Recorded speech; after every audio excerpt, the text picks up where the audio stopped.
ఎర్రగొట్టే కారం రంగు రుచి ఆచి కారం పొడి. సీఎం రేవంత్ రెడ్డి గ్రామం కొండారెడ్డిపల్లిలో సర్పంచ్ స్థానం ఏకగ్రీవమైంది. పంచాయతీ ఎన్నికల్లో సర్పంచ్ స్థానం ఏకగ్రీవం చేసేందుకు స్థానిక నాయకులు కసరత్తు చేపట్టారు.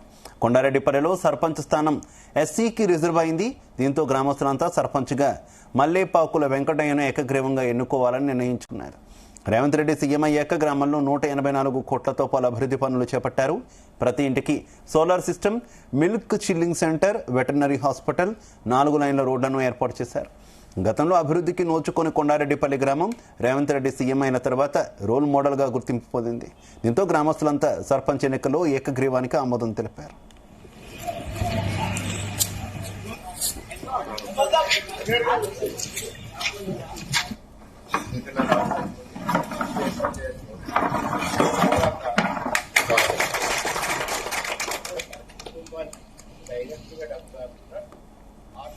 కొండారెడ్డిపల్లిలో సర్పంచ్ పదవికి ఒకే ఒక నామినేషన్ దాఖలైంది. గ్రామస్తుల సహకారంతో మల్లేపాకుల వెంకటయ్య సర్పంచ్ అభ్యర్థిగా నామినేషన్ వేశారు. గ్రామంలోని 10 వార్డులకు ఒక్కొక్క నామినేషన్ మాత్రమే నమోదైంది.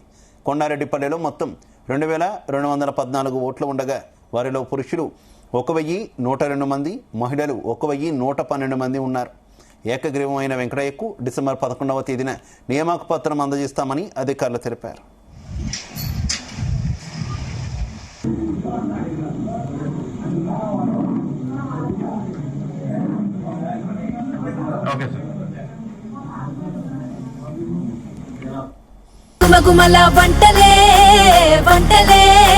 ఎర్రగొట్టే కారం రంగు రుచి ఆచి కారం పొడి.